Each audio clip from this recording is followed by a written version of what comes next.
How do we, the commune, ensure that our children maintain their original face?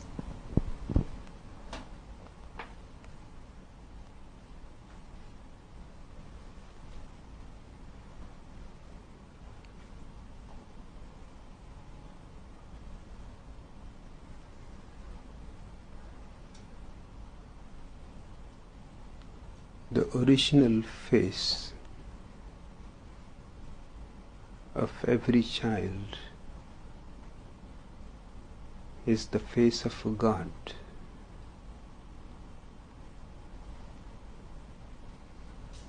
Of course, my God is not a Christian, a Hindu, a Jew.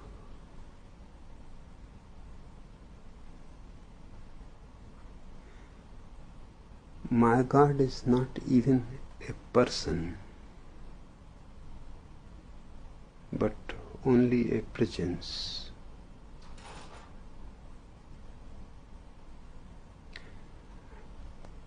It is less like a flower and more like fragrance.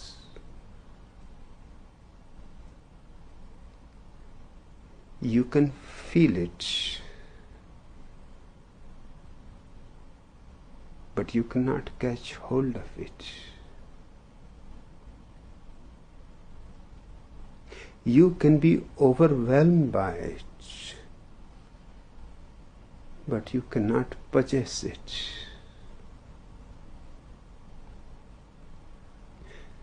My God is not something objective there.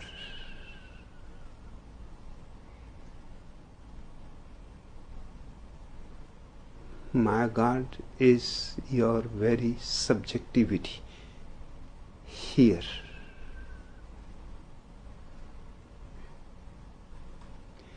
My God can never be indicated by the word that. He can only be indicated by the word this.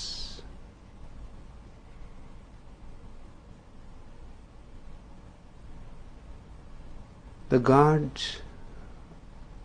of my vision and experience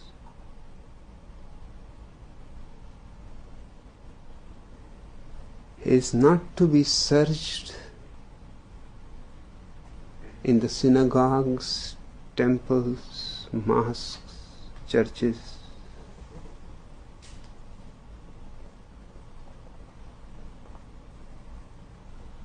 In the Himalayas,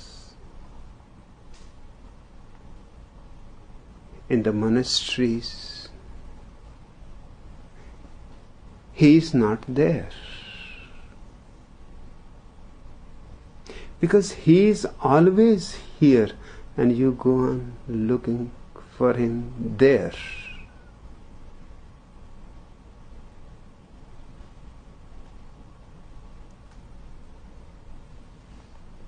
When I say every child's original face is the face of God, I am saying that God is synonymous with life, existence. Whatsoever is divine, sacred. And there is nothing else than God.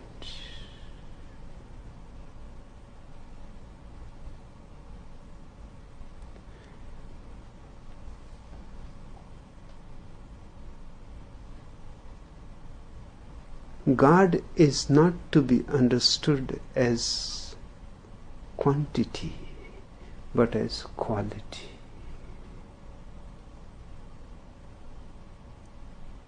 You cannot measure it. You cannot make a statue of it. You cannot Draw a picture of it.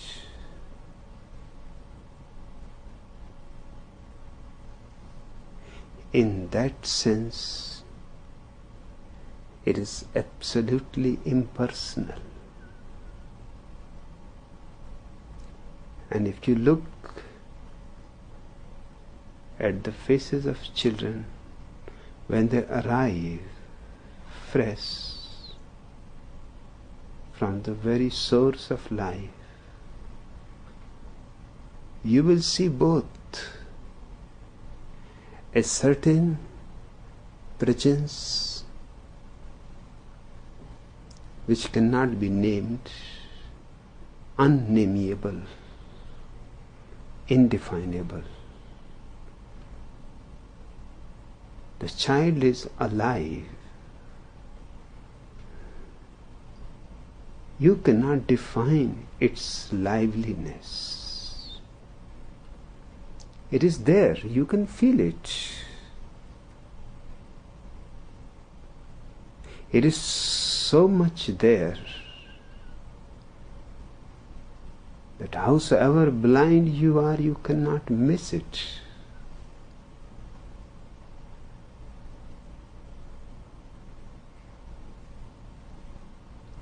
It is fresh. You can smell the freshness around a child. That fragrance is slowly disappears.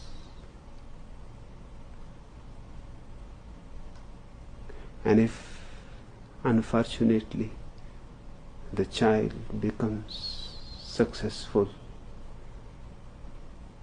a celebrity, a president, a prime minister, a pope, then the same child stinks.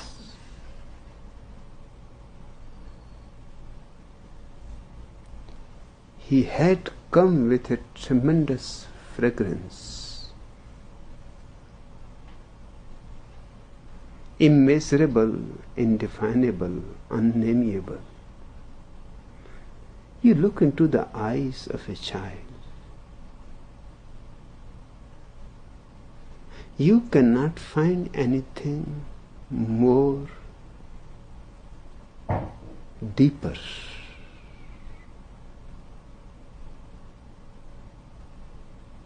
The eyes of a child are abysmal. There is no bottom to it.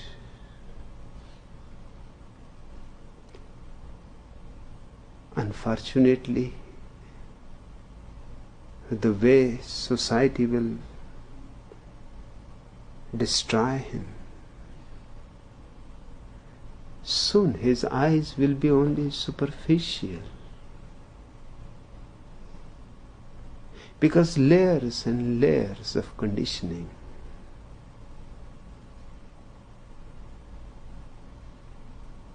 That depth,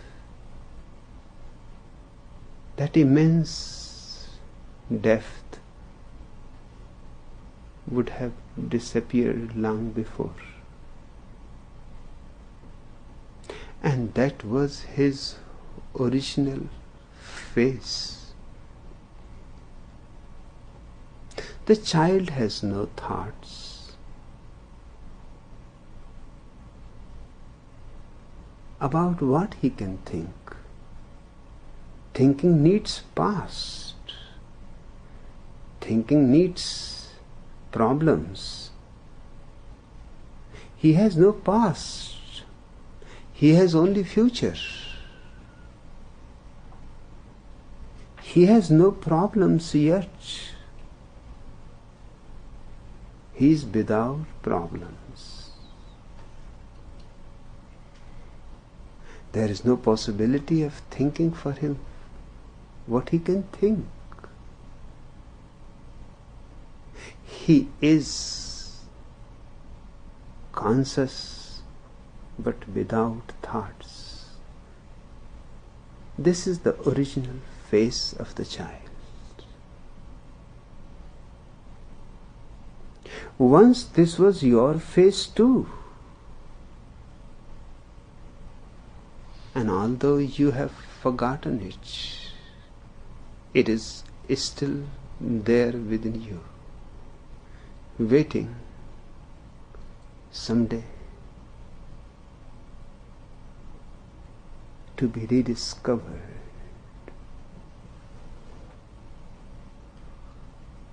I am saying rediscovered because you have discovered it many times in your previous lives, and again you go on forgetting it. Perhaps even in this life there have been moments when you have come very close to know it, to feel it, to be it. But the world is too much with us. Its pull is great. And there are 1,001 directions the world is pulling you. It is pulling you in so many directions that you are falling apart. It is a miracle how people go on managing to keep them together. Otherwise, their one hand will be going to the north, another hand to the south, head must be going towards heaven. All their parts will be flying all over the place. It is certainly a miracle how you go on keeping yourself together. Perhaps the pressure from all sides is too much, so that your hands and legs and heads cannot fly. You are pressed from everywhere.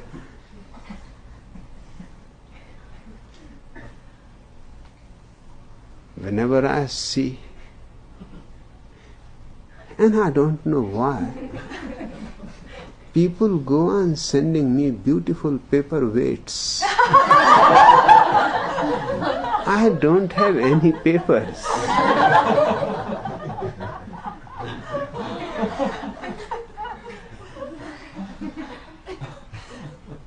What I am going to do with paperweights? Perhaps they think there are hundreds of books in my name, so there must be so much paperwork around me, all over my room, papers and papers. There is not a single paper. Yes, paperweights go on coming.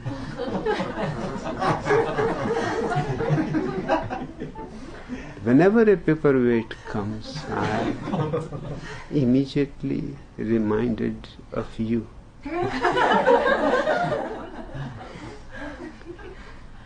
You would have been flying like papers in the strong wind, but there are so many paperweights. They keep you pressed and give you an idea as if you are one individual. You are not. You are many. And in the crowd of this manyness of your existence, your original face is lost. Even if by chance you happen to meet your original face, you will not be able to recognize it.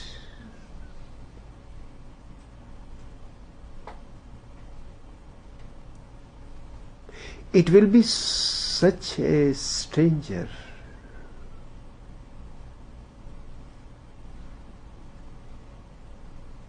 Perhaps you come once in a while, just by accident, across it. But you don't even say hi.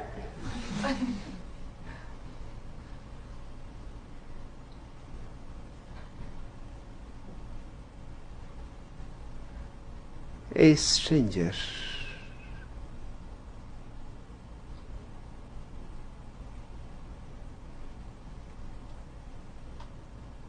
And perhaps deep down, a certain fear that is always there with every stranger. That's why people try to become acquainted, introduced to strangers. Sooner the better. They don't want to be left in that state of fear that somebody is absolutely unknown to them. They don't know what he can do, what he intends to do, what kind of person he is. Maybe he is a murderer, a thief.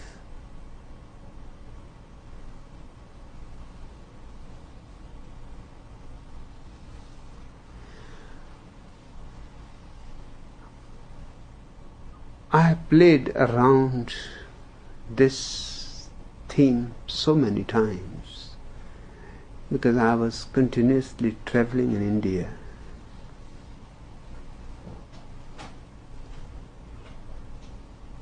And I was always traveling in a air-conditioned coupe. So at the most, that too very rarely, because in India very few people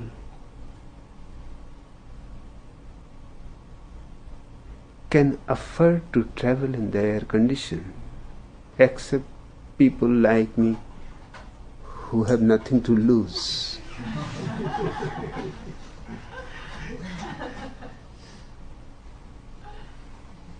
Just poor people like me can travel, because we cannot be more poor than we are.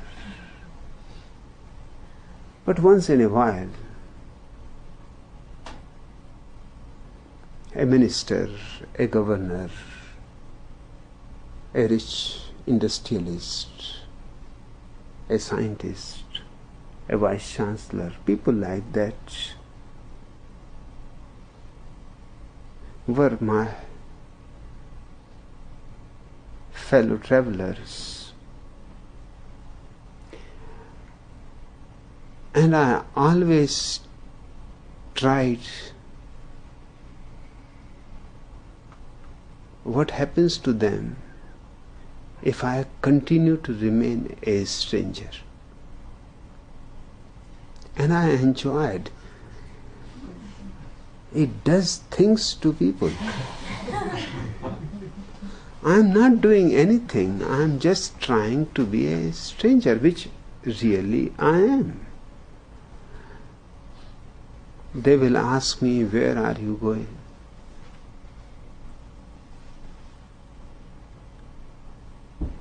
Just anything to begin with.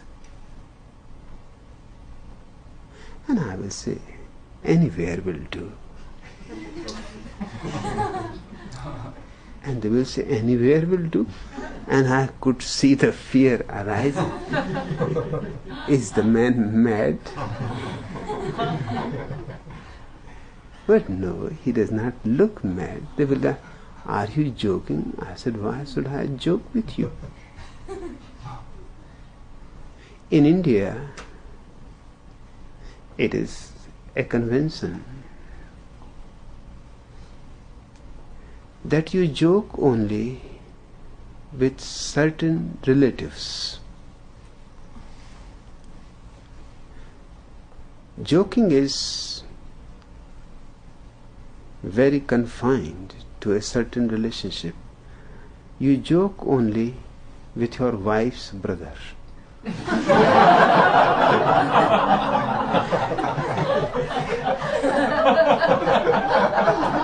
Otherwise you don't joke. That's only acceptable by the society. So I will say, but you are not my wife's brother, why should I joke? Or are you my wife's brother? Perhaps you are. But I don't remember ever seen you before.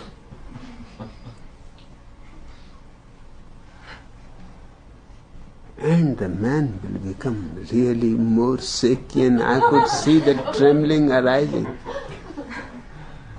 And he has to travel with me for at least 12 hours, 10 hours, or even 24 hours.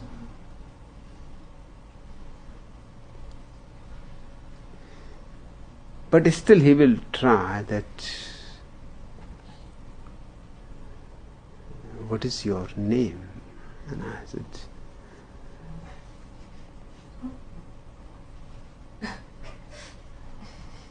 just the moment you asked me, it was just on the tip of my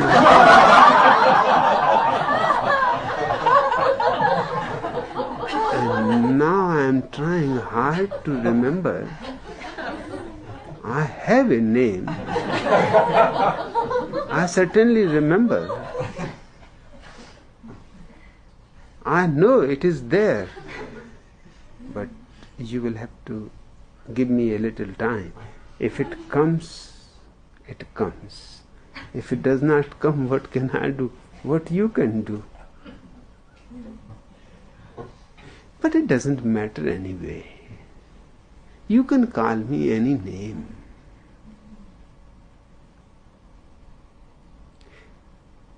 Anyway, every child is born without a name. And we give him. And all names are arbitrary. So it does not matter whether you call me Ram, Rahim, Ibrahim, Moses, Jesus Christ. Anything will do. And I will say, you please sit down. There is no need to continue to stand. Sit down, be at ease. And I will go and close the door. And he will say, why you are closing the door? I said, the door has to be closed. Passengers are passing by. What they will think, trembling, you are trembling, perspiring in an air-conditioned room. No, I don't want you to look so silly and embarrassed. I will virtually force the person to sit down. I am forcing him to sit down and he wants to stand up. He said, can't I stand up? I said, you just first relax. Do you want to go to the bathroom?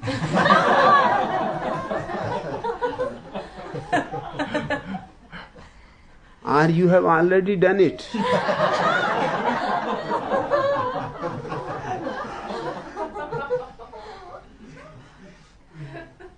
Anyway, there is no need to worry. You just sit down.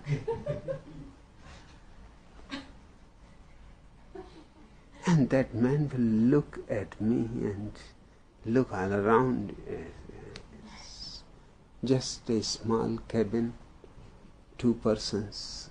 And this type of man, he can do anything. But he will try somehow to figure out, Anyway, he wants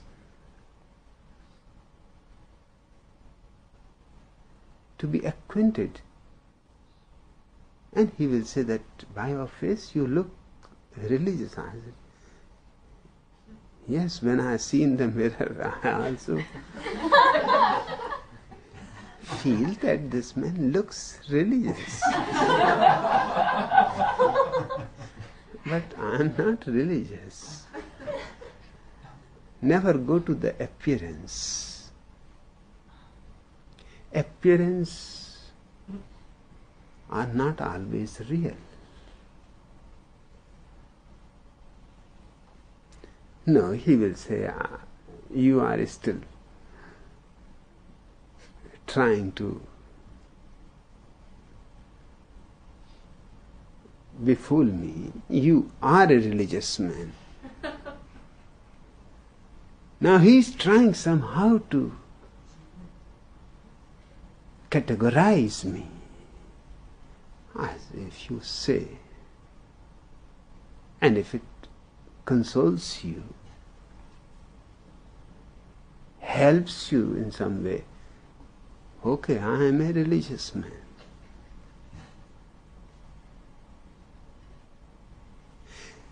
The man is a Brahmin because I have seen his name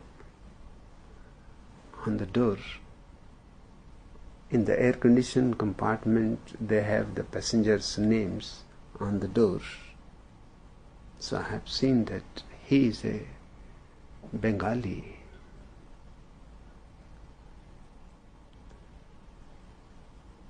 High caste Brahmin.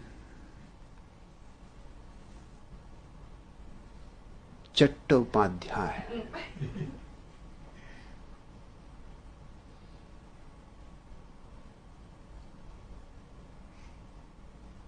He will say, what religion? I said, religion is just religion, there is no adjective to it. He said, no, that I cannot believe. You must be a Hindu religious sage. I say, if it helps to you, I am. And he will fall on my feet. And he said, I knew it from the very beginning, that you are not mad, that you are a sage. And sages and mad people look alike, behave alike. Everything that you said now makes sense. But I said one thing, I had just said to console you, I am not a Hindu, I am a Mohammedan. And now you cannot believe.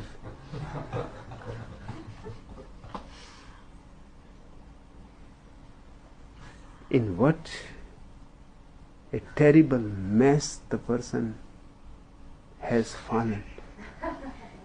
He has touched the feet of a Mohammedan, a Hindu Brahmin, high caste Brahmin.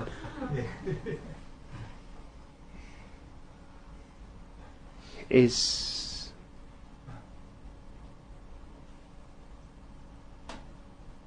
afraid even touching the shadow of a Mohammedan. Even if he touches the shadow of a Mohammedan, he will have to take a bath to cleanse himself. And he has touched actual feet.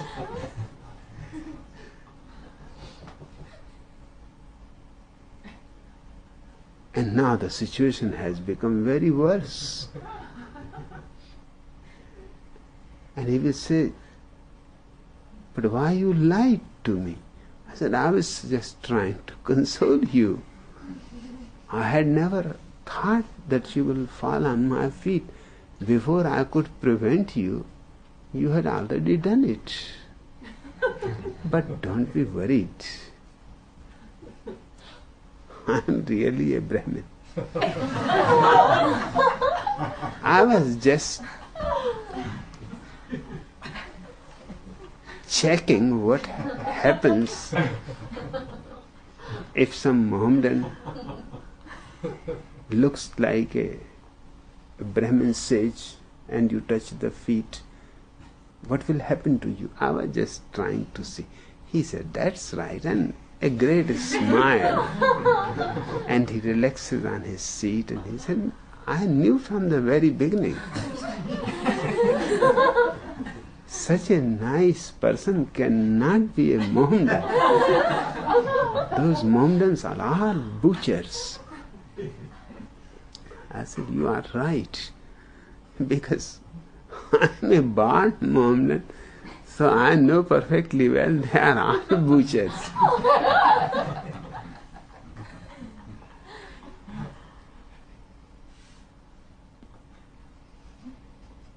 This way I have seen many people well educated trying to figure out, and I told them that why you are worried to figure out about me? If you take that much trouble to figure out about yourself, you will become enlightened.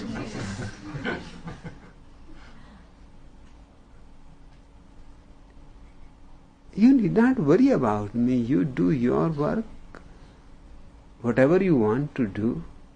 You simply accept me absent. I am not here. Behave as if I am not here and do whatever you want to do. If you want me to close my eyes, I can close my eyes. If you want me to go to sleep, I can go to sleep. But please be at ease, just forget about me. But don't try to become familiar with me. That I don't allow. We are going to remain strangers for 10 hours. In fact, we are all strangers. Even if we live the whole life together, it makes no difference. We remain strangers. Just consolations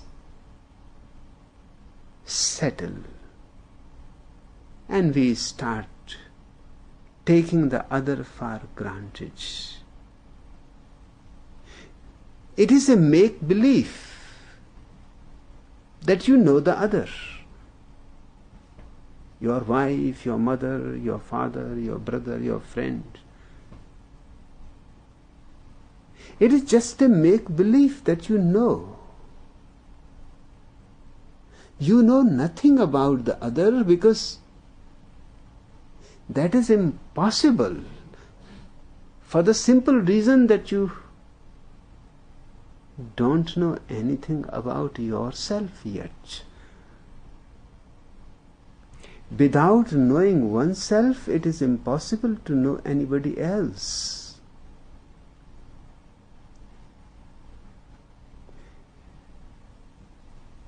But the trouble is, you can be introduced to somebody else.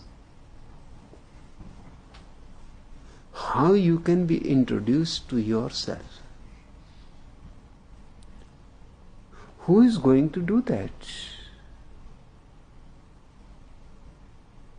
You can be introduced to somebody else because that introduction is just arbitrary. The name, the caste, the country, the religion, the profession, these are all arbitrary and accidental. It happened, really a great coincidence, almost inconceivable, but it happened so. Whether it is conceivable or not makes no difference. When I was standing on the window after my matriculation to have entry in a college, there was many people who were filling forms, and I was waiting to get my form. When I was filling my form, a boy came to me, just of my age, and he said, "What subjects you are taking?" So I had showed him my form, that these are my subjects. He said, "Okay, so I will fill these subjects also." I said, "But this is strange. You have come to the college. Don't you have any idea what you want to study?" He said, "It is all the same to me. My father wants me to study, so I have come to the college. I don't have any interest in anything. I have just come to enjoy. My father is rich. He wants me to be in the college, so okay, I will be in the college and have fun and enjoy. Any subjects will do." But I said, "These subjects perhaps may be difficult for you, philosophy, logic."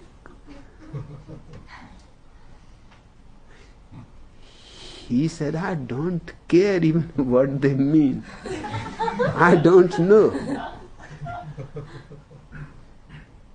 I have never heard this word logic before." Then I said, "It is perfectly okay." And he asked me, "Will you please give me your fountain pen?" I said, "This is too much. You don't have your fountain pen?" He said, "I am not a man who is interested in these things." He showed me a packet of cigarettes. He said, "I am interested in cigarettes, not in fountain pens. And I am not going to attend any class or anything. Just the Father is going to send me the money. And I am going to enjoy, and I am going to ask him more and more. And he has enough, and I am the only son. So I am not wasting anybody else's money. It is my own. I am going to inherit it anyway." I gave him my fountain pen. He filled. He even had to look at my form for the spelling of the words that he was filling. But this way we became. I liked the boy. He was sincere. And not a hypocrite in any way. And we became friends. And he needed me.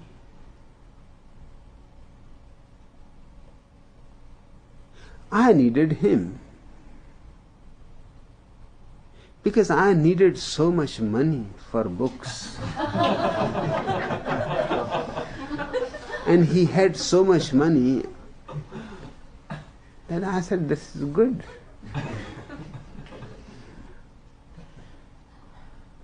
And he was not interested in books at all.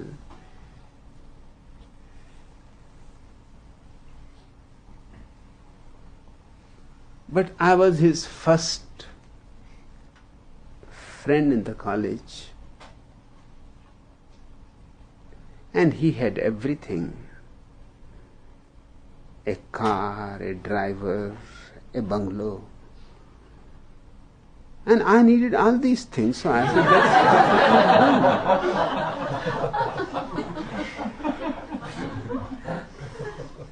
you came in right time. And whatever your need is, I will manage, you don't be worried. So I had to give examinations for both. In 3 hours' time, half was mine and half was his.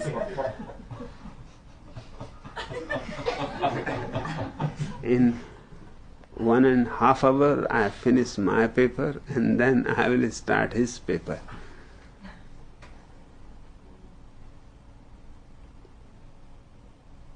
But he said this is a great bargain. He said, if I can pass, my father is going to be mad with happiness. He cannot believe that I can pass. Because in matric he had to give so much bribe to push me through. And now he knows that in college it is going to be difficult. I said, you don't be worried, you will pass first class. And he passed first class in BA.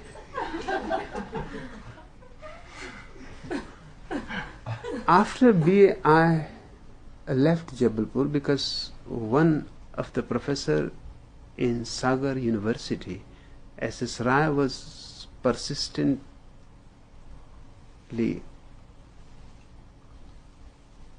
asking me, writing me, phoning me, that after BA you join for your post-graduation into this university.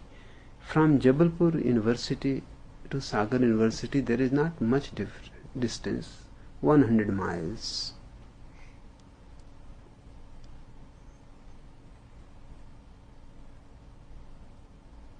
But Sagar University was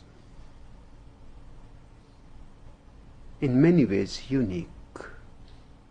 It was a small university compared to Banaras University or Aligarh University, which have 10,000 students, 12,000 students. They are just like Oxford or Cambridge, big universities, big names. Sagar University has only 1,000 students and almost 300 professors. So for every 3 students, 1 professor. It was a rare place. Perhaps nowhere in the world you can find a university where 1 professor is for 3 students. And the man who had founded the university was acquainted around the world with all the best professors. Sagar was his birthplace. Dr. Hari Singh Gaur was his name. He was a world famous authority on law and earned so much money and never gave a single pie to any beggar, to any institution, to any charity. He was known as the most miserly people in the whole of India.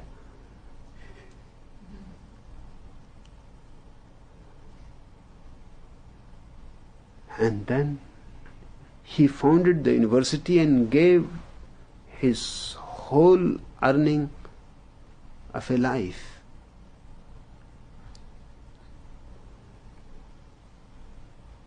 That was millions of dollars.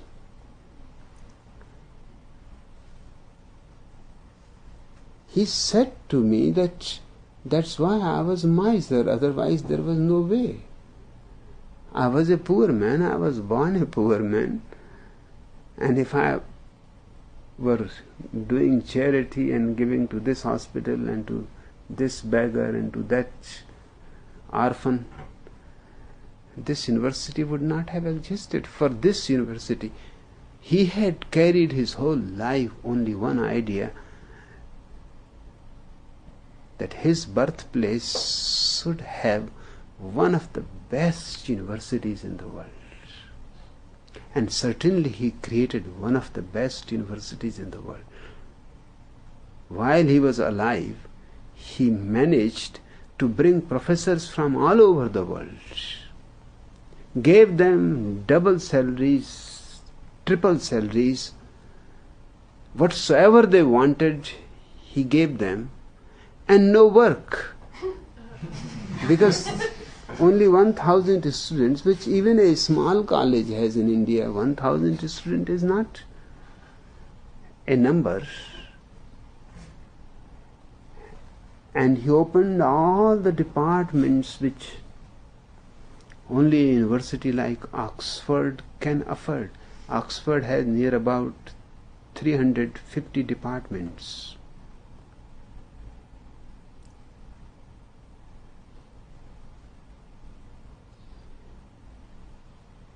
He opened all the departments which exist anywhere in the world.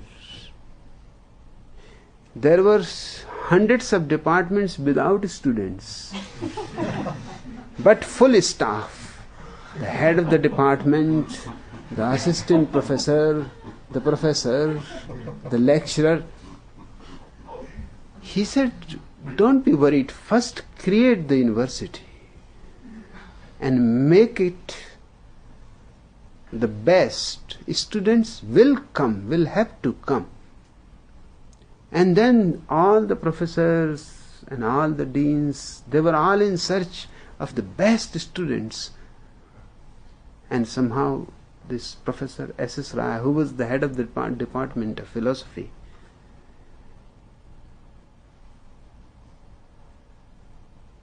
got his eye over on me.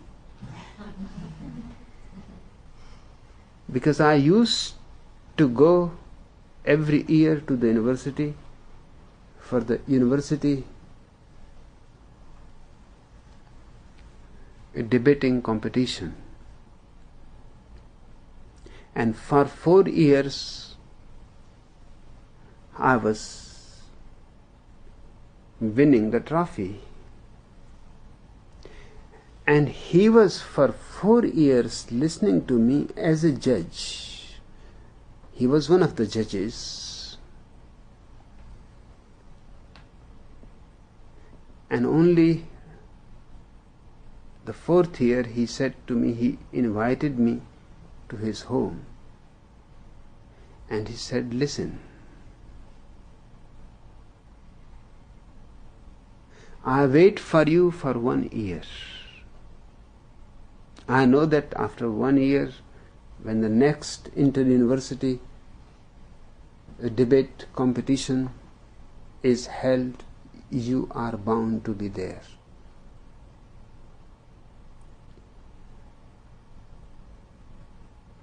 The way you present your arguments is strange.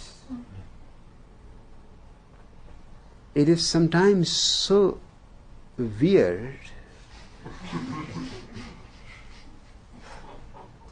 that it seems how you managed to look from this angle. I have been thinking about few problems myself, but I never looked from that aspect. You strike me that perhaps you go on dropping any aspect that can happen to ordinary mind, and you only choose the aspect that is unlikely to happen to anybody. And for 4 years you have been winning the shield for the simple reason, because the argument is unique and there is nobody who is ready to answer it. They have not even thought about it.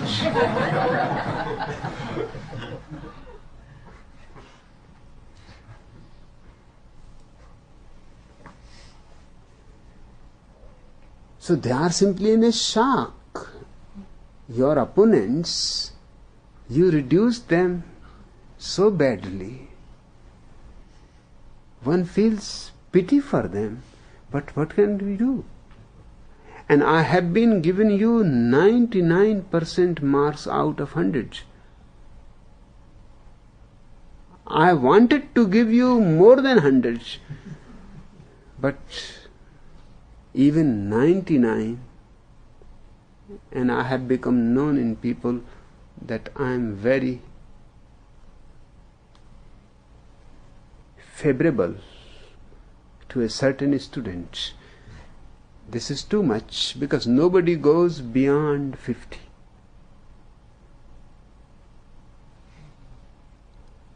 And I have called you to my home for the dinner and to invite you that you leave Jabalpur University and you come. Now this is your 4th year.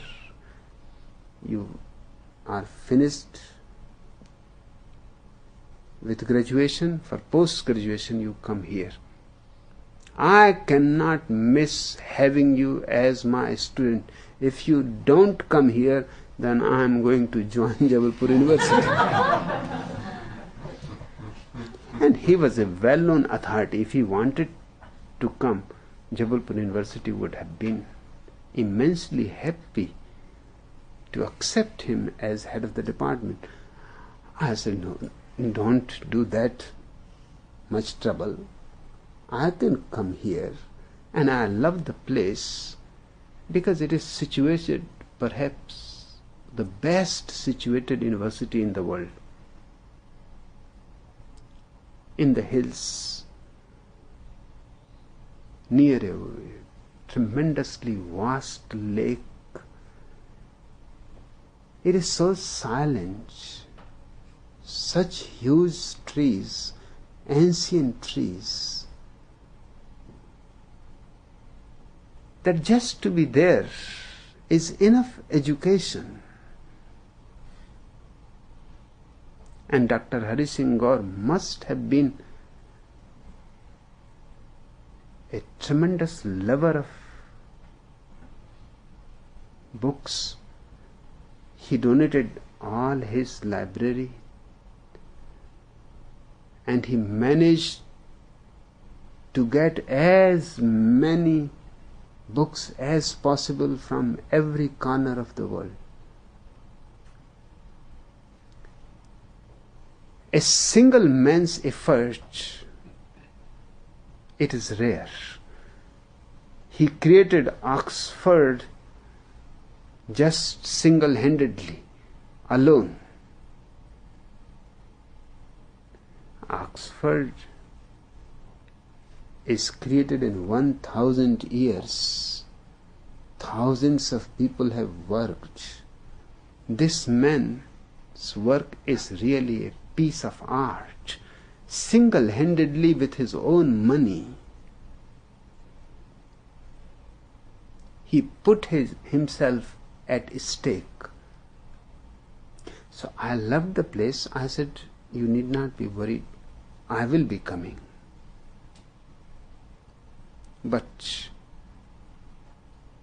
you have seen me only in the debate competitions. You don't know much about me.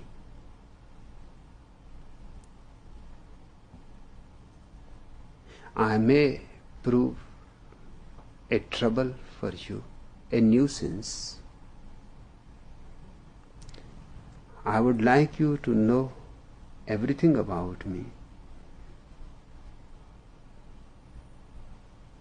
before you decide.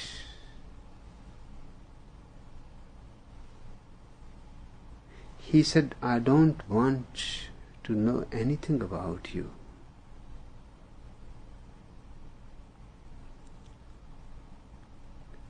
The little bit that I have come to know,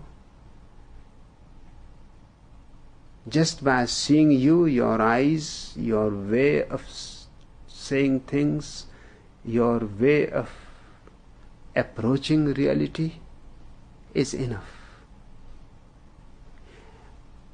And don't make me frightened about trouble and nuisance. You can do whatsoever you want.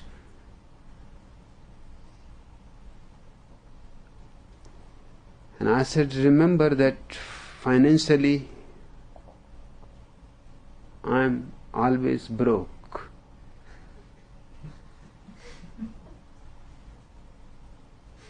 So I will be continuously borrowing money from you and never returning it. Because things have to be made clear beforehand, otherwise later on you say that this you never said. You will have to lend me money whenever I want. I am not going to return it, although it will be said I am borrowing. But on your part you have to understand that that money is gone. Because from where I can return it? I don't have any source. Second, you have to make arrangements in the university, my free lodging and boarding. Thirdly, you have to ask the Vice Chancellor, because I don't know him, or you introduce me to him.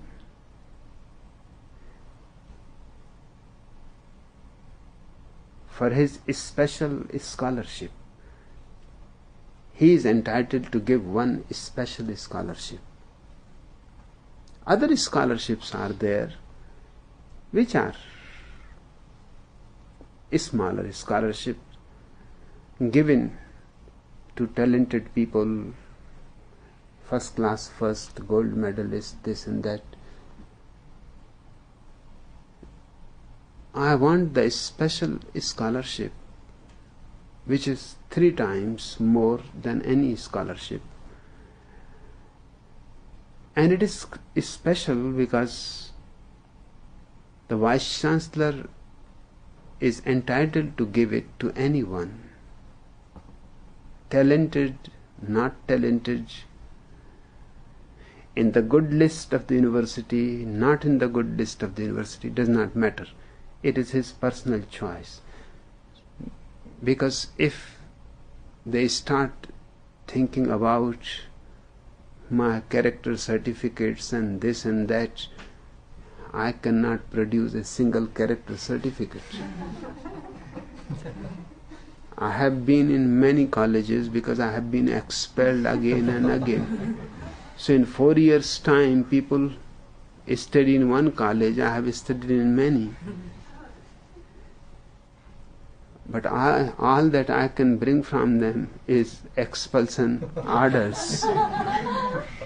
So I cannot produce a single character certificate.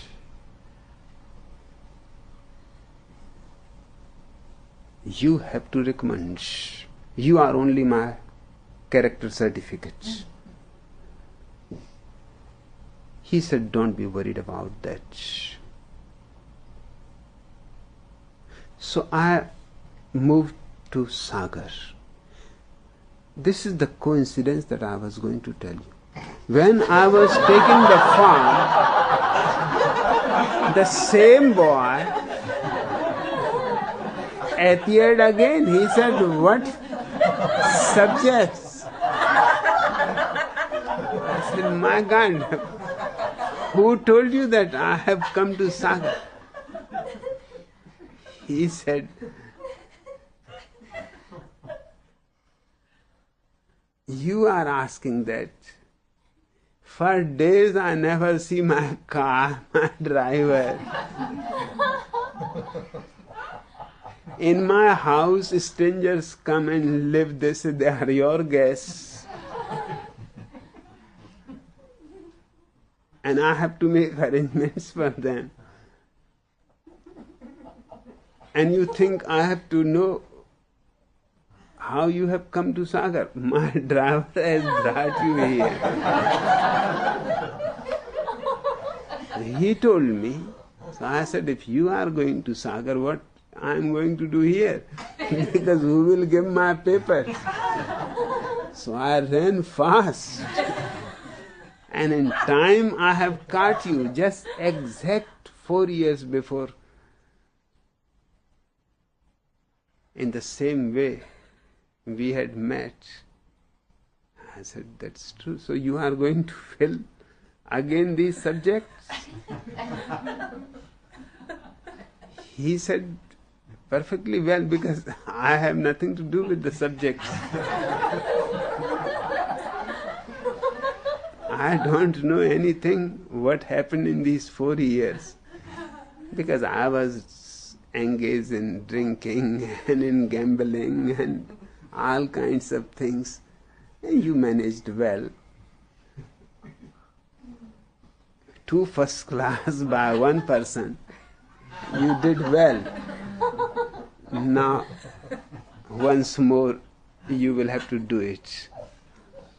And as far as things from my side are concerned, I am ready to double them. Everything that you want, you take, but you just don't try to leave me, because without you I am nobody. My father gave such a great party and all the relatives gathered, and it was such a celebration. And I was only thinking of you, that this whole celebration should be for you.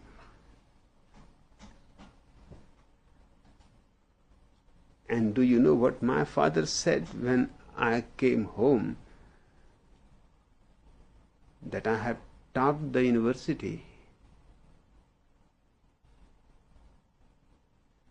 He said that means in that university all kinds of stupid people will study. Otherwise, how you could have got the gold medal? That is a simple proof that all the fools go to that university. You change that university. I said, I am going to change it, but the same fools I will meet anywhere. This was the only celebration that was given to me. To my father, it was impossible that I should get even 3rd class,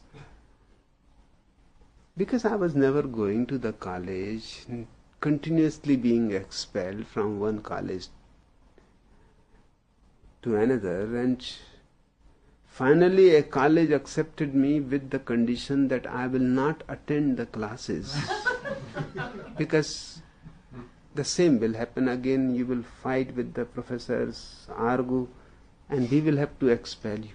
So the best way is, examinations are closed, you simply do whatever you want to do anywhere else except the college campus. You don't come to the college campus. As far as your attendance is concerned, I will take care, the principal told me. But I said, you have to take care of 2 persons, because wherever I was expelled, my friend has to move to that college because he could not live without me. So as many times I was expelled, he was also had to move. I said, you will have to take care of 2 persons. He said, I don't understand, why 2 persons? You alone are taking admission. I said, no, one of my friend also is taking. He is not expelled, but he never attends. He is not interested in studying, but his father is forcing him. And what the poor chap can do, just to console his old man. But the principal said, why he goes on with you? Because I see on the record that in every college he follows you. I said, only I am his friend. That's what he thinks. He is not interested in colleges, he is interested in me. He comes with me. It is one package. If you accept me, you accept him.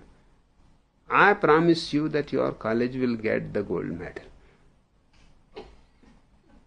Attendance you will have to give for 2 persons. And all the principals and professors knew that I was continuously winning in their eloquence competitions. Only once I got a second prize in one eloquence competition. And that became almost a great scandal against the professor who was one of the judges. He was in love with a girl, one of his students, and the girl was a competitor to me. And he wanted the girl anyway to win the competition. All other judges had given me more marks, but he had given to the girl 100 marks completely. She was not even worth 10. Because others, somebody has given 5, somebody 7, somebody 9. Nobody has gone beyond 10. But if one person gives her 100,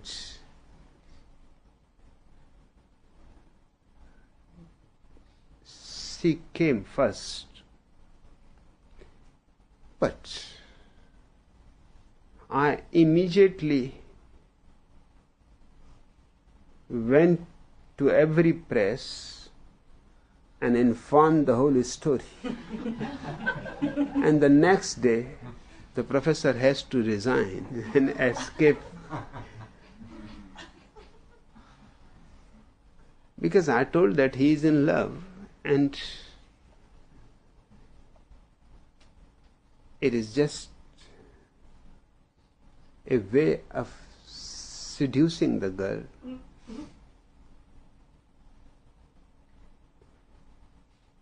And I challenge not the girl, I challenge the professor to compete with me anywhere before any kind of judges. Even if he can win in the debate, I will think it is perfectly okay, the girl has won. The girl is nobody.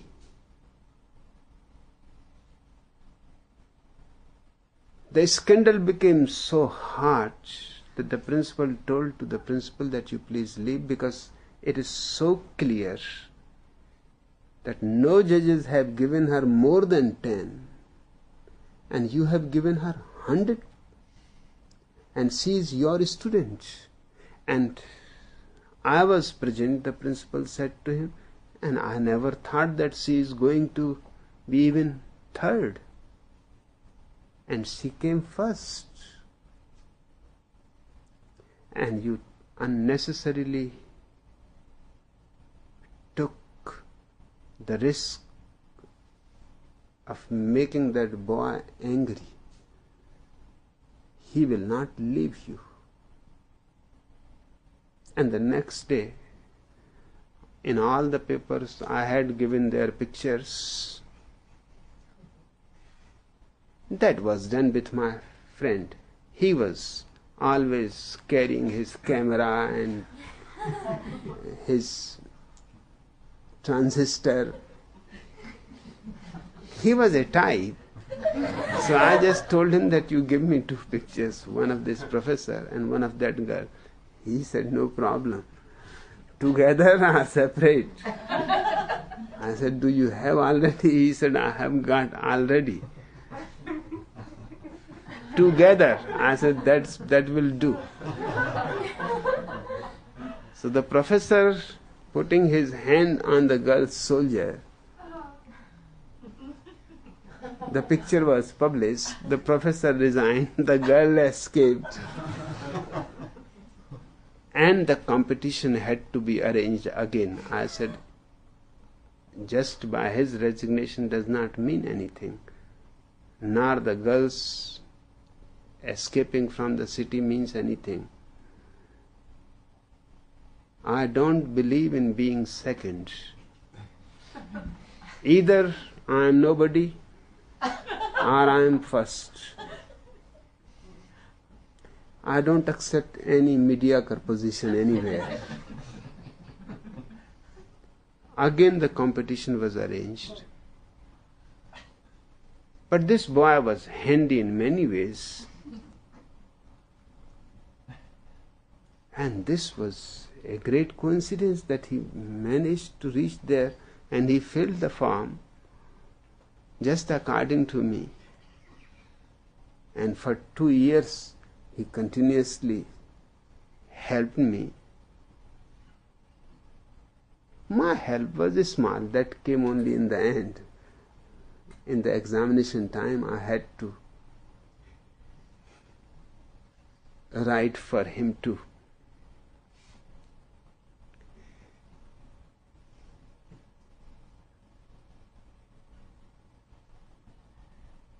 In life, I have tried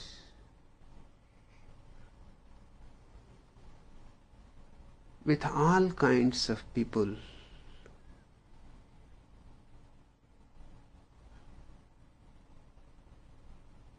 that everybody knows deep down that he is a stranger to everybody, even to his closest friend. I told to this boy, his name was Umakant Joshi. He is now a professor. That's what makes me wonder that this world is a strange place. This planet certainly must be the most weirdest planet in the whole universe. Now, Umakant Joshi is a professor who does not know even the spelling of the word philosophy.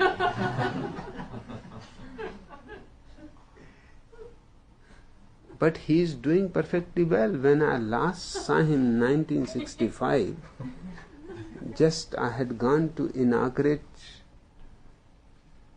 their social gathering. I had no idea that he is professor in that college. And when he greeted me there, I said, "What you are doing here?" He said, "What I am doing here?" "The same." I said, "What the same?" Because now nobody can help. He said, "Money can do everything."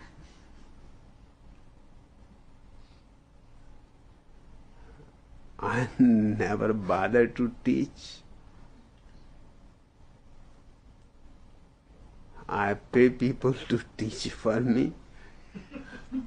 I never examine people's papers. I pay teachers to examine their papers. Money can do everything.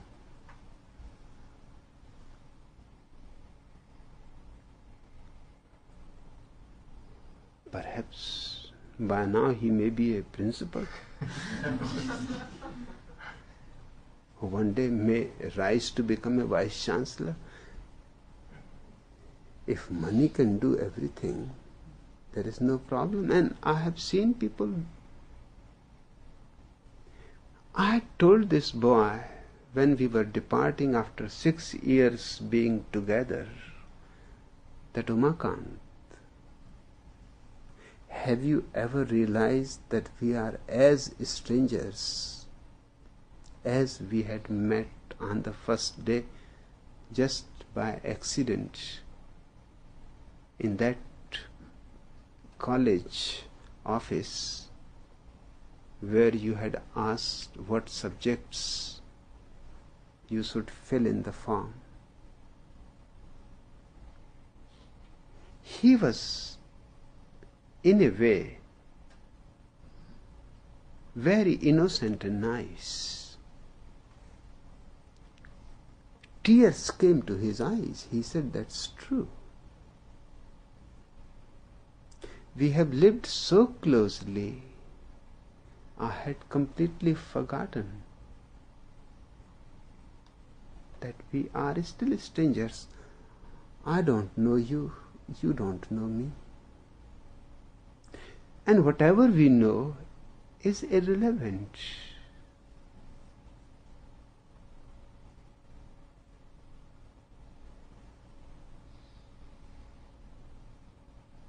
If you inquire around your friends,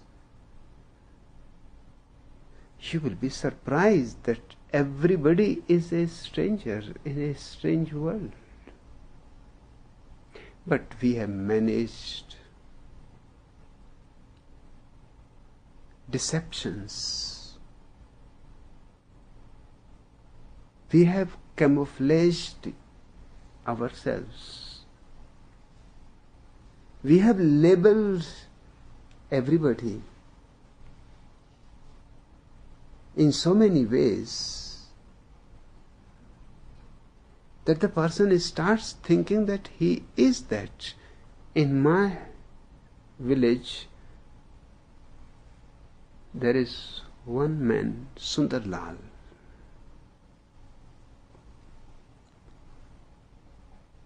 I have been surprised. Sundar means beauty.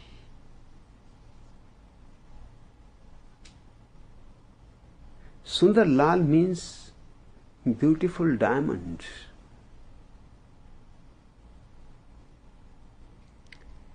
And he is anything than being a beauty. He is not even homely.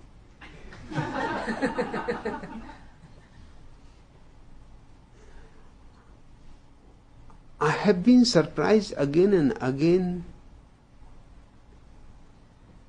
that names are given to people which are just the opposite of their qualities.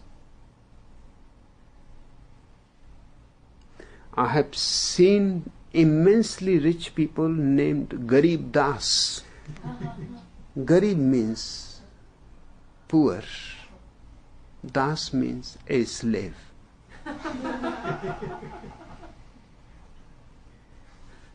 I have been a guest to one Seth Garib Das in Hyderabad.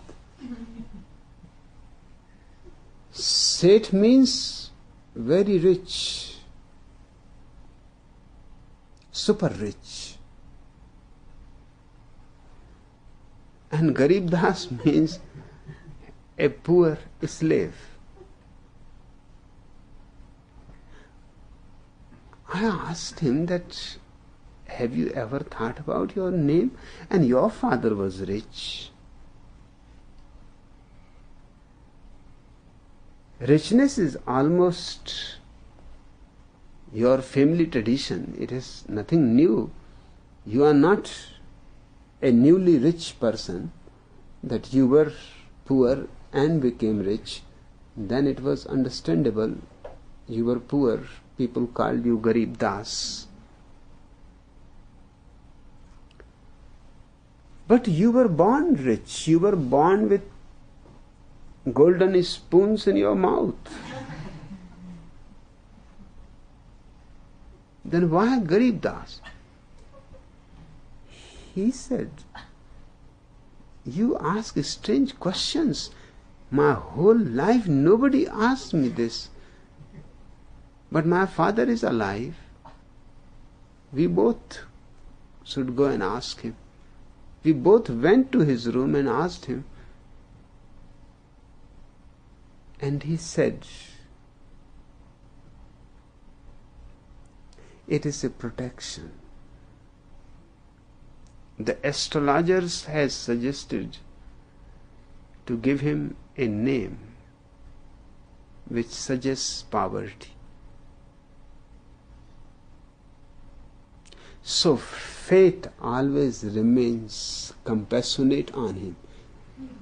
They were deceiving fate by giving him the name Garib Das. So fate thinks he is poor. Don't harass him. And he remains rich.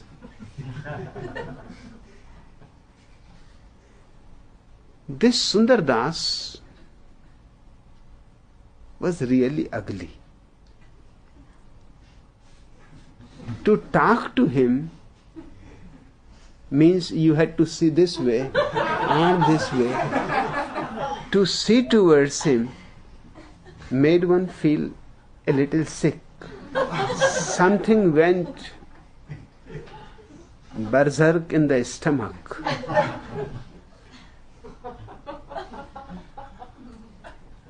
His 2 teeth were out.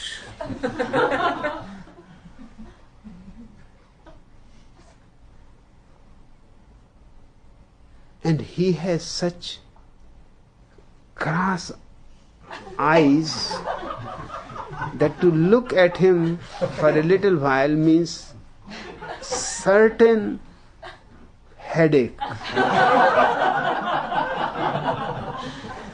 And he was Sundar Das. And he was a son of a rich man. And he was a little nuts too.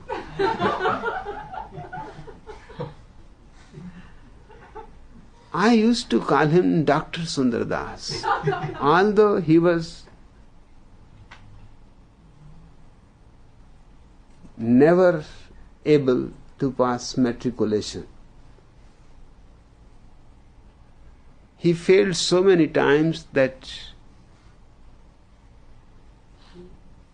the school authorities asked his father to remove him because this brings their average every year low. And because of this man,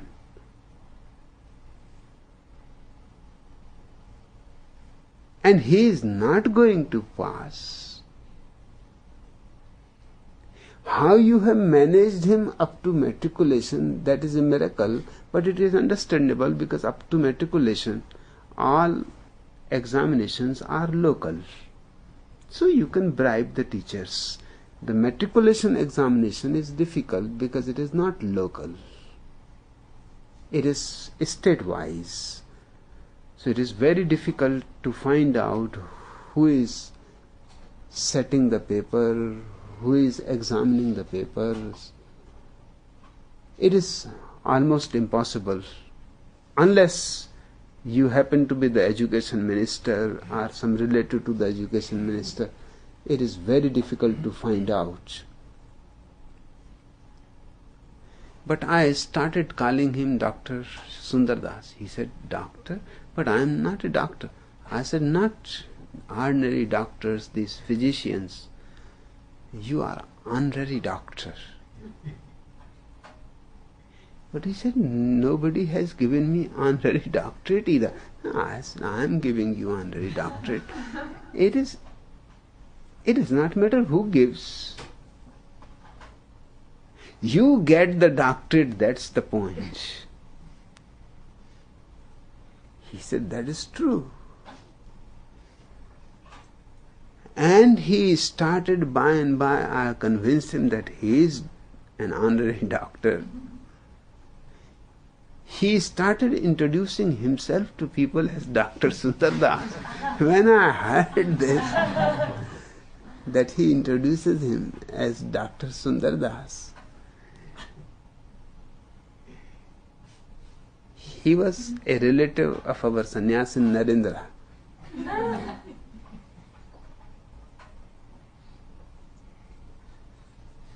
One day I saw a letterhead, Dr. Sundar Das, relit, honorary, printed on it in golden letters, embossed. I said, this is great.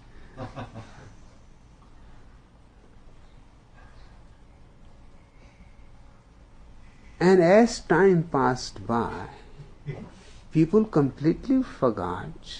He is now known as Dr. Sundar Das, relit. Nobody suspects. Nobody even inquires who gave him doctorate, from what university. But the whole town knows him.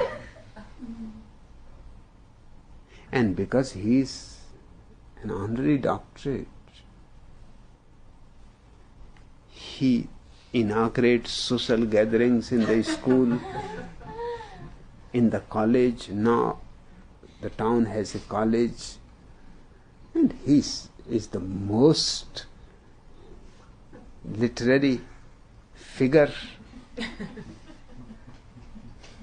And just now my mother was saying that Dr. Sundar Das has become a member of parliament. The new government after Indira Gandhi's assassination.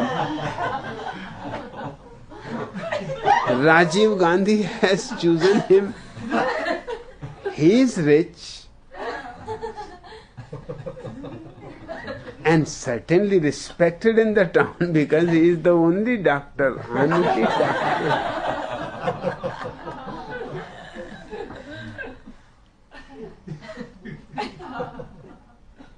People get, and perhaps he believes. Now you cannot tell him that you are not. He will drag you to the court. Now almost for 30 years he has been a doctor. That is enough. Nobody has objected. Nobody has raised a question. In his election campaign, his name was Dr. Sundar Das, relit. Vote for Dr. Sundar Das, relit. Perhaps, and he is a little nuts. He believes that he is. I know that even I cannot persuade him that this doctorate I had given to you. He will laugh. He said, what are you saying? I have been doctor for 30 years. You were just a little kid when I became a doctor. He will not listen so easily to drop his doctorate. But even if you get doctorate from a university, what does it mean?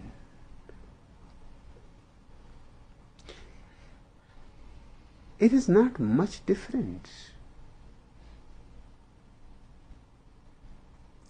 I know one very famous Indian politician was Dr. Govind Das. Maitreya knows him because they both were in the parliament together. He was in the parliament perhaps the longest time in the whole history of humanity. From 1914 till he died, I think, in 1978, he remained continuously, without a single gap, member of the parliament. He was the richest man in the whole state of Madhya Pradesh. His father was given the title of Raja, king, although he was not a king, but he had so much land and so much properties. 1/3 of the houses of the whole city of Jabalpur, which is 10 times bigger than Portland, belonged to him.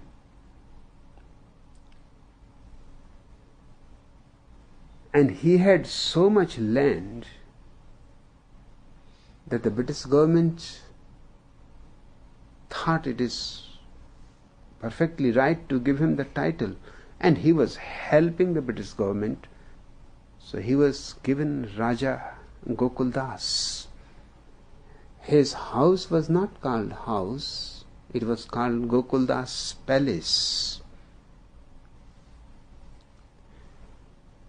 Govindas was Gokuldas' eldest son. A very mediocre mind. It hurts me to say so, but what can I do?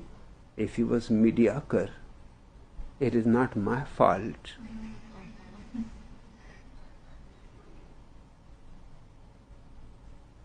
He was very kind and friendly to me, and very respectful too. He was very old, but he used to come every day whenever he was in Jabalpur.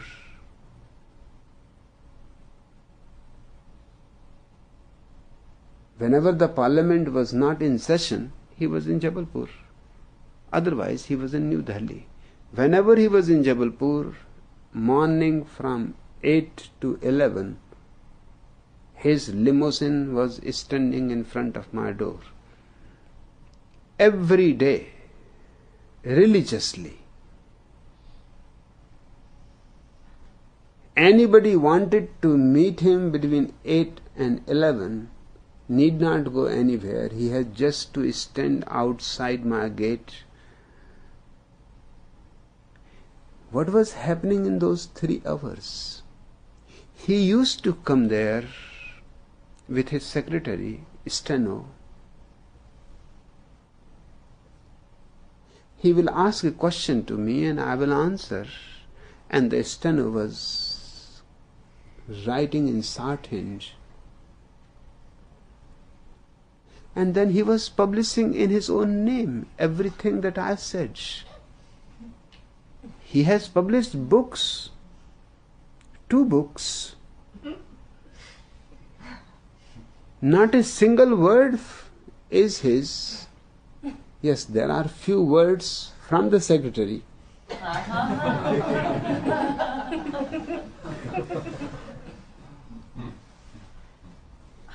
I was puzzled because when I saw those books and he presented them to me, I looked inside. I knew that this was going to happen. It was happening every day. In newspapers he was publishing all over India. He was the president of Hindi language most prestigious institution, Hindi Sahitya Sammelan. He was the president of that. Once Mahatma Gandhi was president of that, so you can understand the prestige of the institution. He was president for almost 20 years. And he was the main proponent in the parliament that Hindi should become the national language. And he made Hindi national language at least in the constitution. It is not functioning. English still functions as the national language. But he made it in the constitution.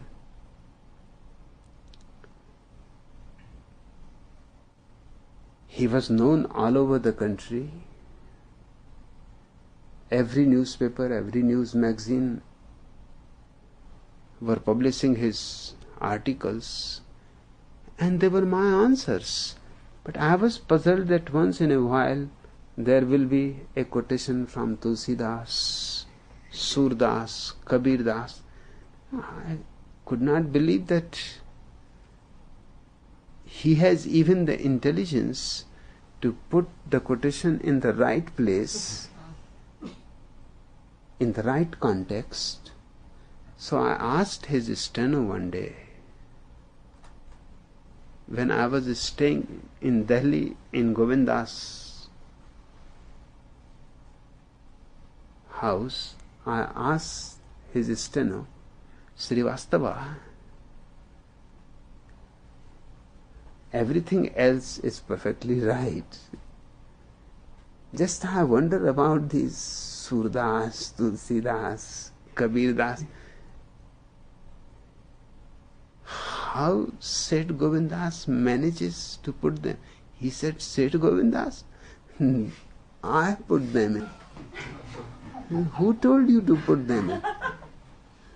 He says that at least something should be put from our side too.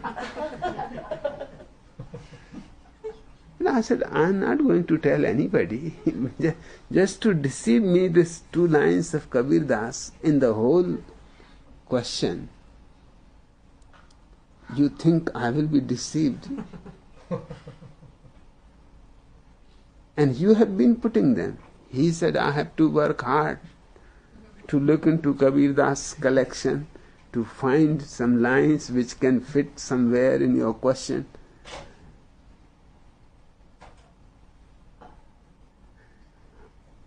I said, you are a fool. You should have asked me when your master can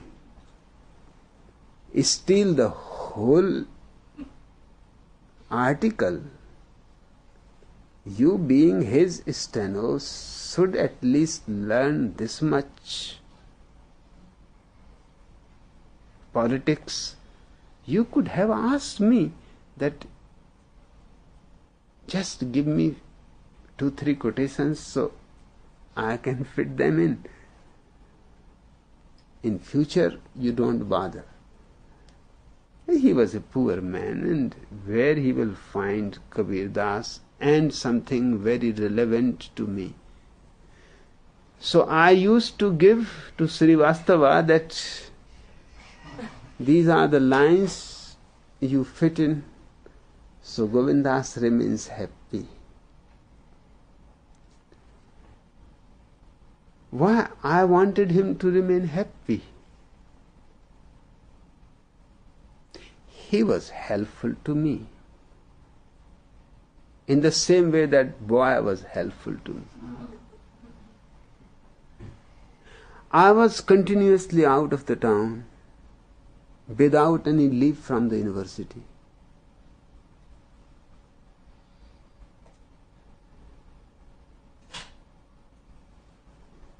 Govinda's limousine standing in front of my door was enough. The Vice Chancellor was afraid of me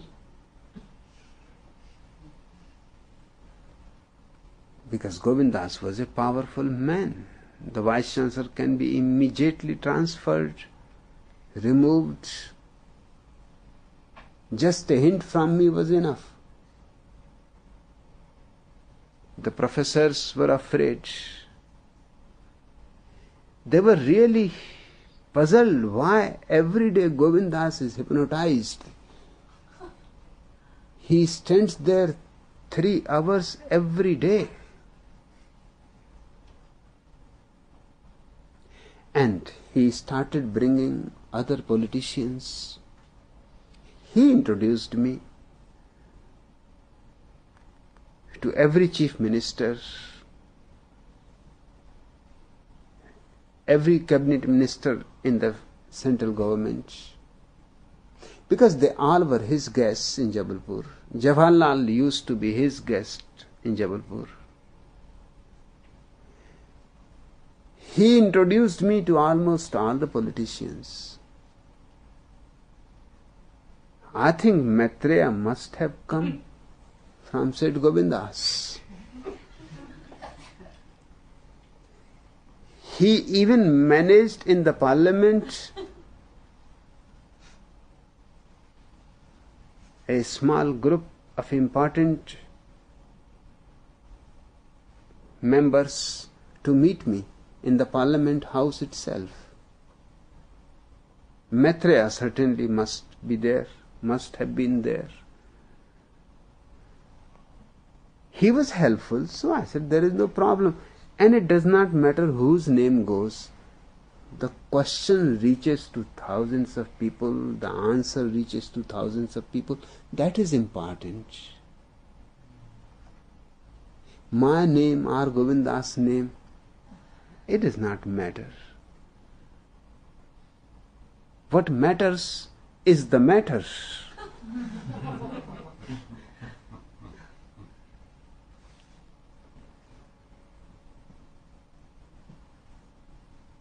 This man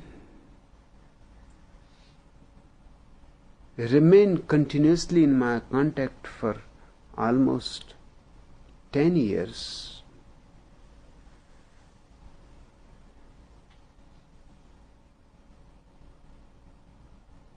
And when I told him that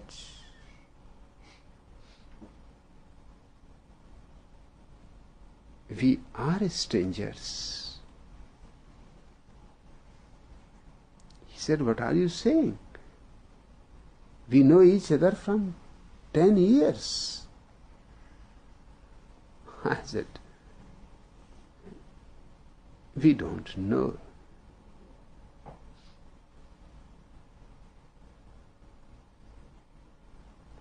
I know your name. Govindas has been given by your father.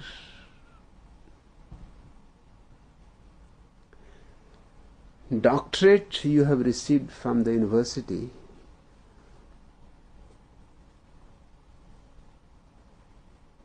I know how much value that doctorate has.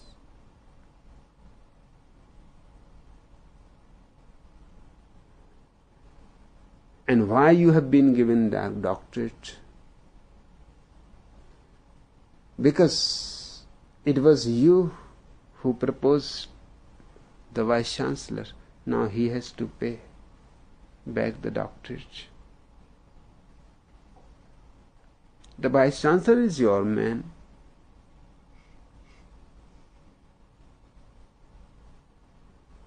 And if he manages to give you a doctorate, there is no wonder in it.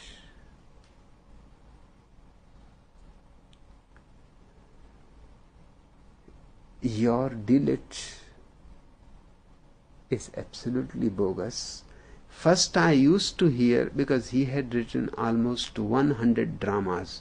He was in competition with George Bernard Shaw, because George Bernard Shaw was the great drama writer, and he had written 100 dramas. So Seth Govindas was also a great drama writer of Hindi language, 100 dramas. And he was not capable of writing a single drama. He was not capable of even writing a single speech. His speeches were written by that poor Srivastava.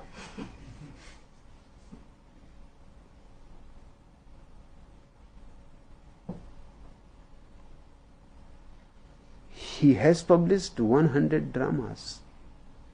By and by I came to know those people who had written them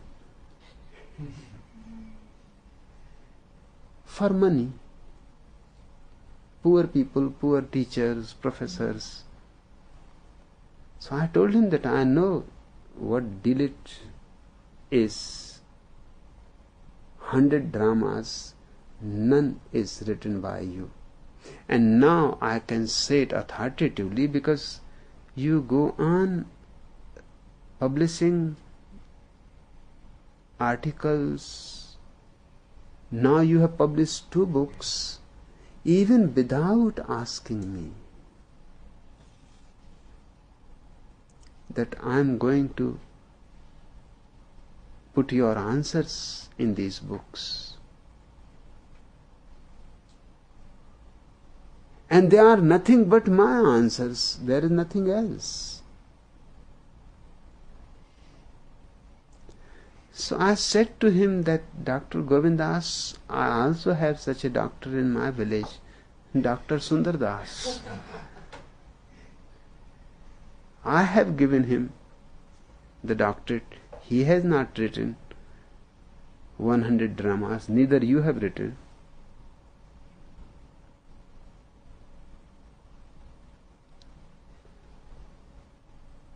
Just the way you believe you are a doctor, he believes he is a doctor.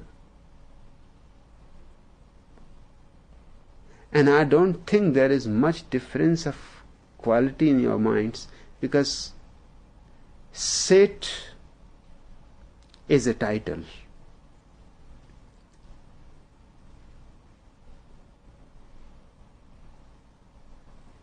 Before he became a doctor, he was known all over the country as Seth Govindas.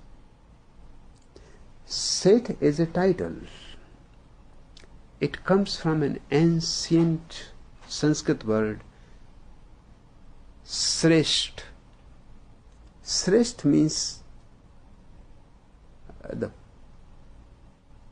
superior one. From Sresht it became Sreshti. And from Sreshti it became Seth. In Rajasthani, Sethi, Sethia.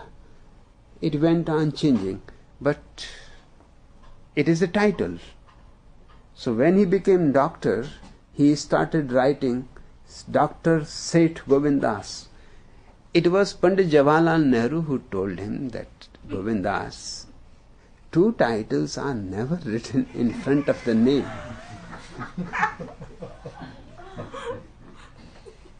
Either you write Seth, then you can write relit behind. But if you write doctor in front, then you cannot write Seth. So he asked me what to do. I said, there is no problem. You write doctor, bracket Seth, Govindas. He said, great. And that's how he has been doing his whole life later on. Doctor in bracket Seth, Govindas. He could not leave that Seth either. And when Jawaharlal saw that bracket, he said, who has suggested you this bracket? Can't you leave that Seth? Or put it at the back? He said, I cannot leave. And it is one of my great friends who has suggested me, and he cannot be wrong. Bracket is perfectly right. Jawaharlal said, to me there is no problem whatsoever. You want, you write. But 2 titles in front simply make you a laughing stock. He again asked me what to do. I said, you don't be bothered by Jawaharlal. Otherwise, bracket is meaningless. Bracket simply means underground. Doctor above ground, Seth underground. And you are both. Tell Jawaharlal clearly that I am both. If people don't write two titles in front, the simple reason is they don't have.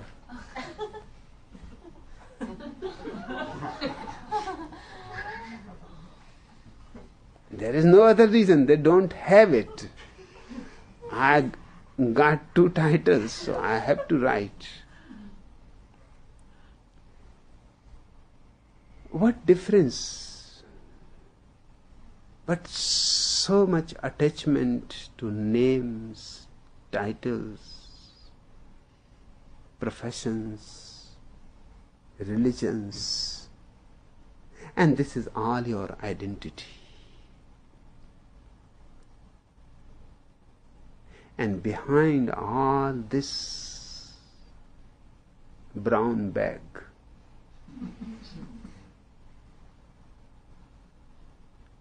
is lost your original face. You are asking me how in our commune we can save the original face of our children. You don't have to do anything directly. Anything done directly will be a disturbance. You have to learn the art of non-doing. That is a very difficult art. It is not something that you have to do to protect, to save the original face of the child. Whatever you do will distort the original face. You have to learn non-doing. You have to learn to keep away, out of the way of the child. You have to be very courageous, because it is risky to leave the child to himself.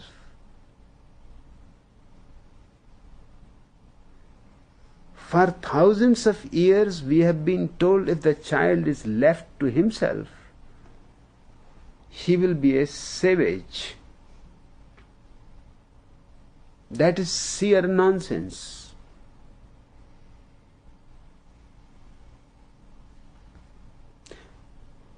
I am sitting before you. Do you think I am a savage?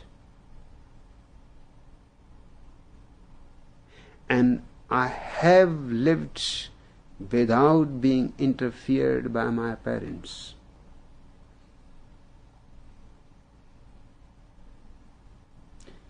Yes, there was much trouble for them.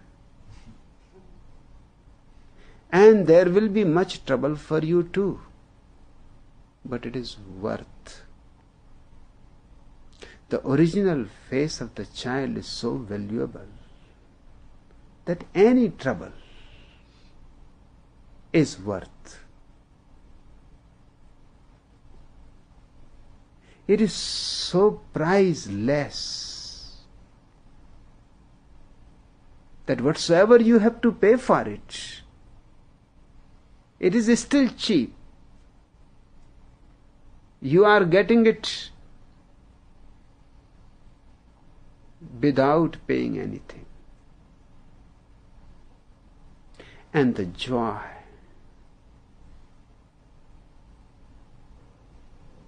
the day you find your child with his original face intact, the same beauty as he had brought into the world, the same innocence, the same clarity,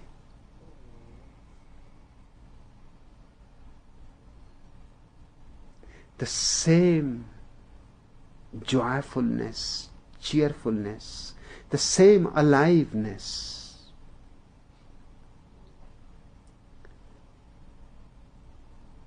What more you can expect?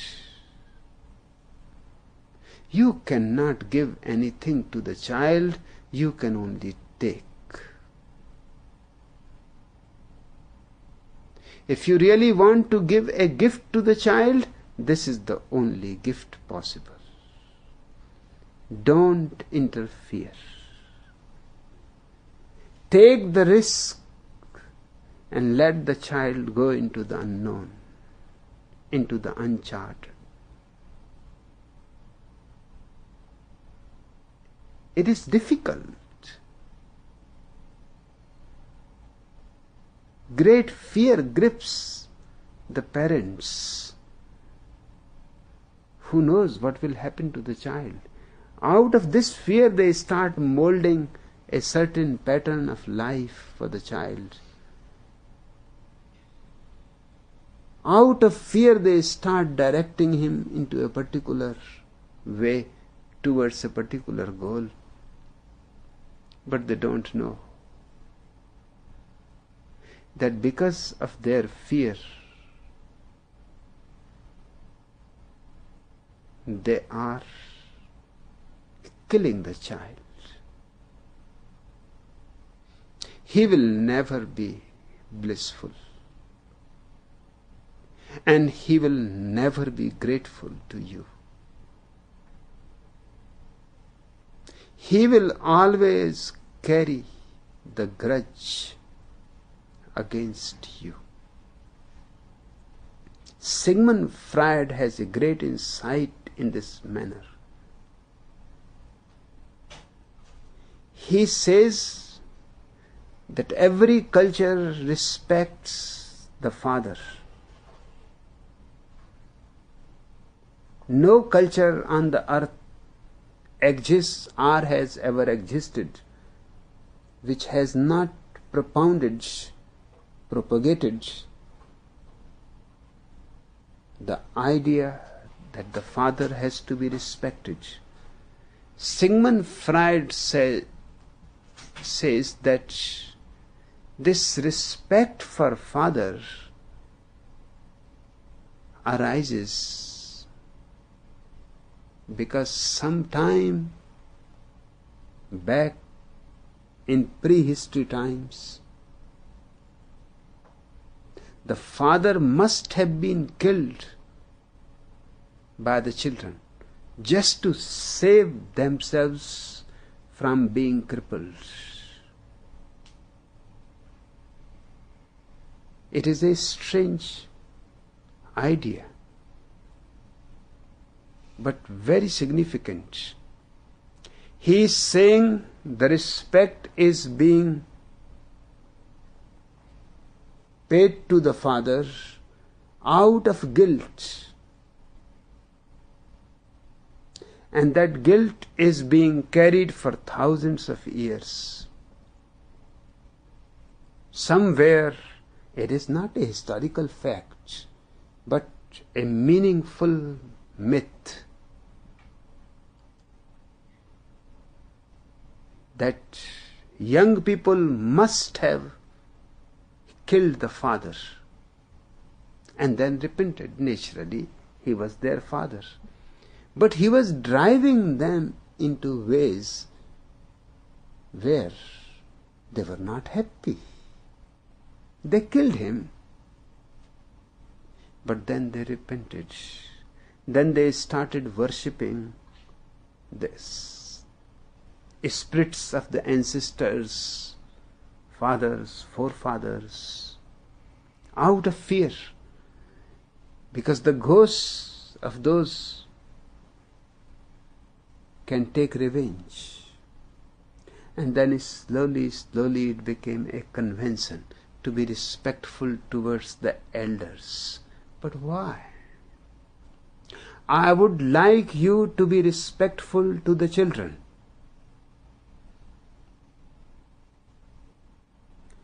The children deserve all the respect you can manage, because they are so fresh, so innocent, so close to godliness.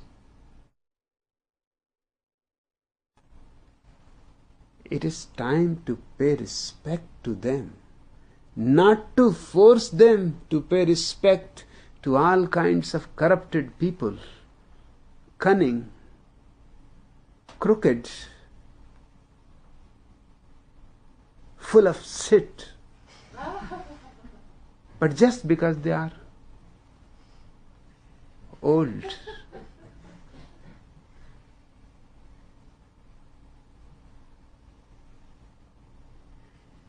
in my commune, I would like to reverse the whole thing. Respect towards the children, because they are closer to the source, you are far away. They are still original, you are already a carbon copy. And do you understand what it can do if you are respectful to children? Then through love and respect, you can save them from going into any wrong direction.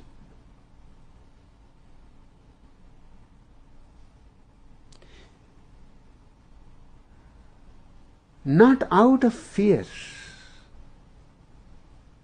but out of your respect and love.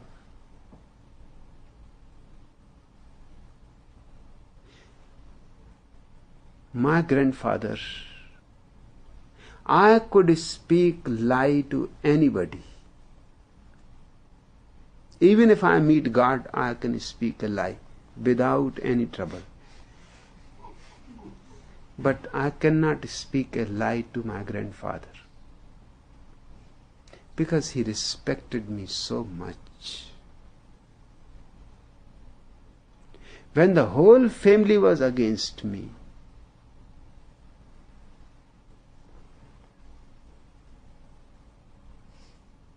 I could at least depend on the old man. He will not bother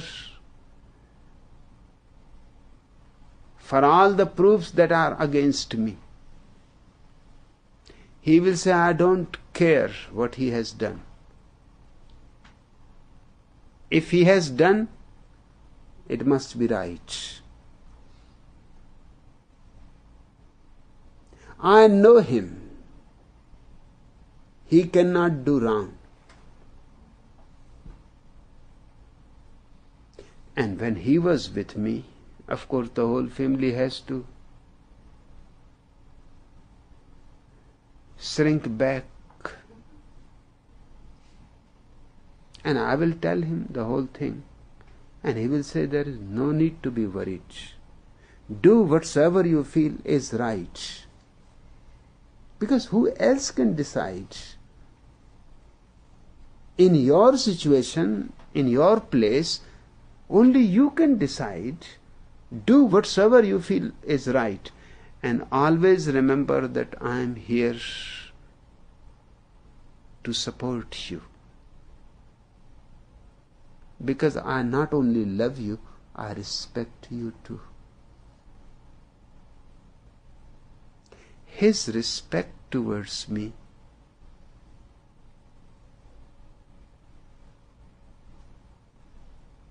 was the greatest treasure I could have received. When he died,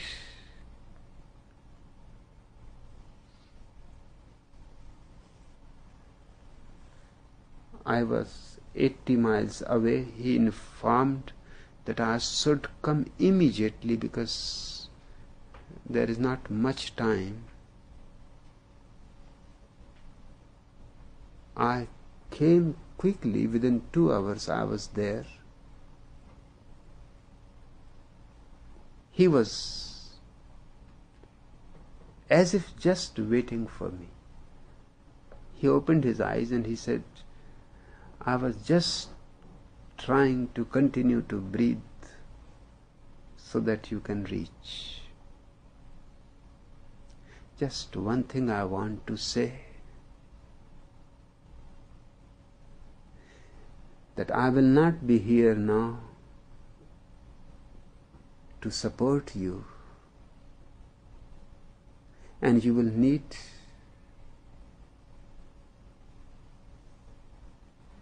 but remember, wherever I am, my love and my respect will remain with you. Don't be afraid of anybody. Don't be afraid of the world. Those were his last words. Don't be afraid of the world.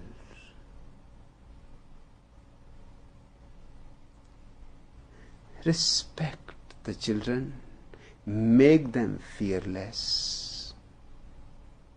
But if you are yourself full of fear, how can you make them fearless? Don't force respect on them towards you because you are their father, you are their daddy, their mom, this and that. Change this attitude and see what transformation respect can bring into your children. They will listen you more carefully if you respect them. They will try to understand you and your mind more carefully if you respect them. They have to. And in no way you are imposing anything. So if by understanding they feel you are right and they go on that way, they will not lose their original face. The original face is not lost by going on a certain way. It is lost by being forced. Forced against their will. But if love and respect sweetly can help them to be more understanding about the world, can help them to be more alert, aware, careful, because life is precious and it is a gift from existence, and we should not waste it. At the moment of death, we should be able to say that we are leaving the world more better, more beautiful, more graceful. But this is possible only if we leave this world with the original face we have come into it.